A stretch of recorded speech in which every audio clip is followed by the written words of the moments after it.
Hello from our cabin at Tunqua Lake. This is Ken Woodward reporting. Today is a little bit nasty out. It's been a bit windy and whitecappy and a little bit of rain today, so I thought instead of going fishing, I would make a little video about my two favorite fly fishing knots. I'm sure you guys that are stuck down at the coast are happy to hear that I'm not out fishing today. And good for you for staying down there. Anyhow, the two knots that I use virtually all the time are a uni knot for when I want a knot that is tight to the hook. And as you would know, in competition, you're not allowed to use a loop knot. So I use the uni knot when I'm competing, and even when I'm out practicing and stuff. If it, other than chironomids, I just cinch it tight to the hook. Um, I met a fellow named David Arquet a couple of years ago. Was lucky enough to fish with him, and he's a three-time world fly fishing champion. And we discovered that he also uses a uni knot. In fact, he can tie it behind his back without looking. He's got a really neat way of doing it, which I'm not sure how he does. But if it's good enough for a three-time world champion, it's good enough for me. So uni knot's the one I use for tight to the eye knots, and the loop knot I use is a double surgeon's loop. This is a knot that was shown to me by Grant Sapernoff, a friend from Janelle near Castlegar a few years ago. And I'll show you that one first. This is the one I always use when I'm chironomid fishing. I like my chironomids to be on a loop knot so they're always hanging vertically, which I think is quite important.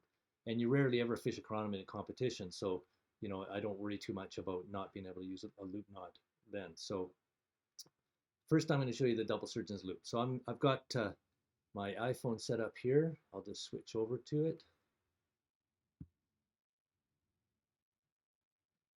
There we go. Got a typical little ice cream cone chironomid here, and I'm using some red monofilament, not what I would normally use, but I wanted to make sure you could see it okay. So what I'm gonna do here is I'm gonna take the tag end, and I'm gonna pass it up through the eye of the hook, and give myself a few centimeters. Then I'm going to double it, pull it out into a doubled strand, as you can see. I'm holding the fly in my left hand because I'm right-handed, and I'm just going to push a bite into the double strand and then pinch it with my right hand. You can see, so I got the fly hanging here, got a bite. I'm going to pass the fly through that loop twice, just like that. Now at first I had a lot of trouble getting this knot to have a small loop. But I discovered on YouTube a few years ago a little video by somebody in Italy. I couldn't understand what he said, but what caught my eye was how he made the loop small. And here's how you do it. What you do is once you got to this point, you just rotate the loop you formed, or the knot you formed, over top of the eye of the hook, and catch it on the eye, and then let it slip out of your fingers, but still holding the standing line and the tag, and pull that knot smaller and smaller, like that. Okay? And then you just can pop it off of the eye, and you got a nice small loop. Then what I would do, I'm going to switch back to the other view again here, is I would then moisten it, holding the fly with my left hand, the standing line with my right, grip the tag in with my teeth, and pull everything so you get a nice tight knot. I'll just switch back to the iPhone view again.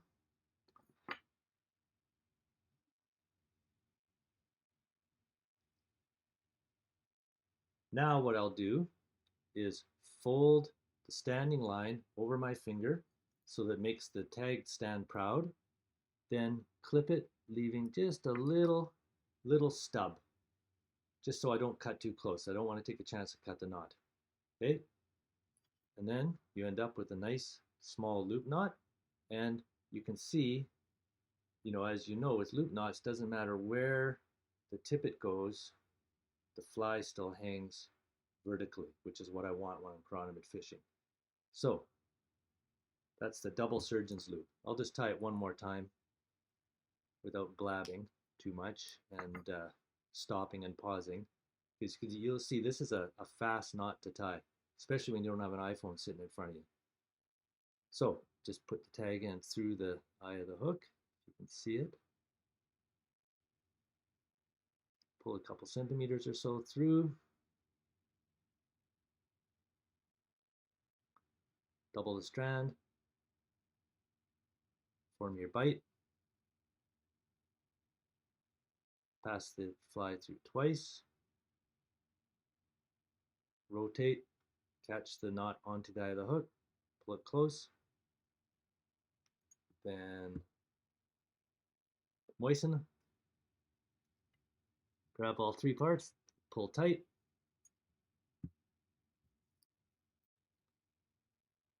fold the standing line over your finger, clip the tag, leaving a millimeter or two, and that's it. Quick and easy loop knot. Works like a charm. It's one I use for all my chronomid fishing, and the only time I ever see the knot after a break off is if I've been lazy and I haven't retied often enough, because sometimes the loop, of course with any loop knot, will wear against the eye of the hook and it'll fail right there, right where it's been wearing against the hook. And that's just my mistake. It wasn't the knot failing, the tippet itself failed. Otherwise, if I get broken off, it's in the main part of the tippet that I see the break off. I never see a curly Q or a pigtail with this. Okay, so that's the double surgeon's loop. Now the other knot that I really like is the Uni Knot.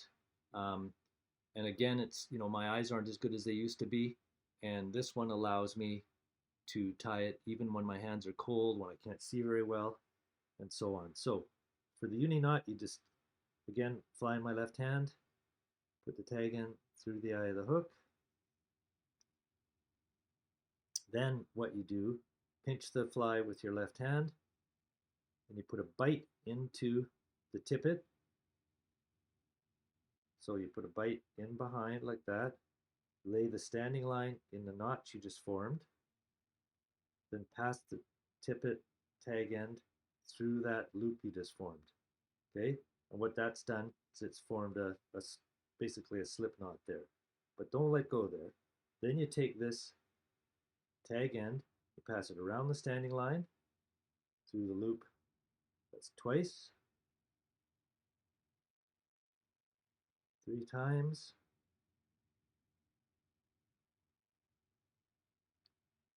4 times, like that. So you've gone through 4 times. Then you can cinch it up a little bit, but not too tight.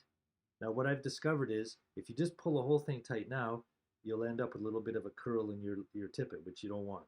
So you grab the knot and you pull it close to the hook till you're right at the hook.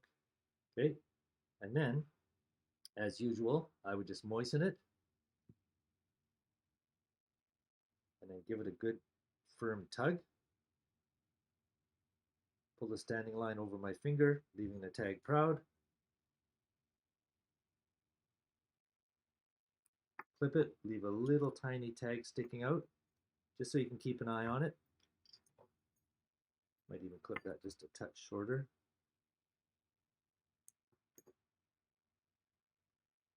And that's it. Good solid knot.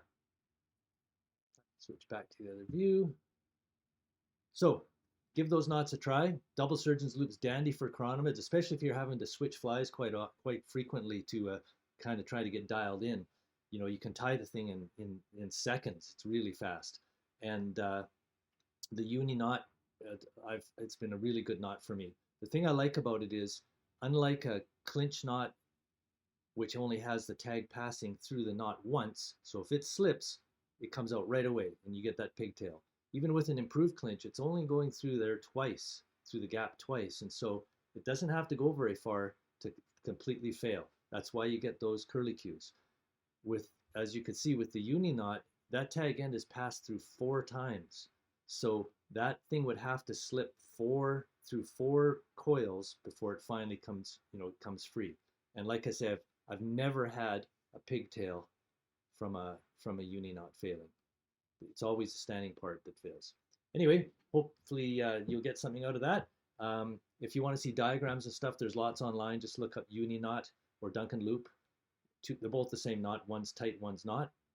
Or a double surgeon's loop. That's the loop knot that I like to use. Okay, take care, and we'll see you on the water.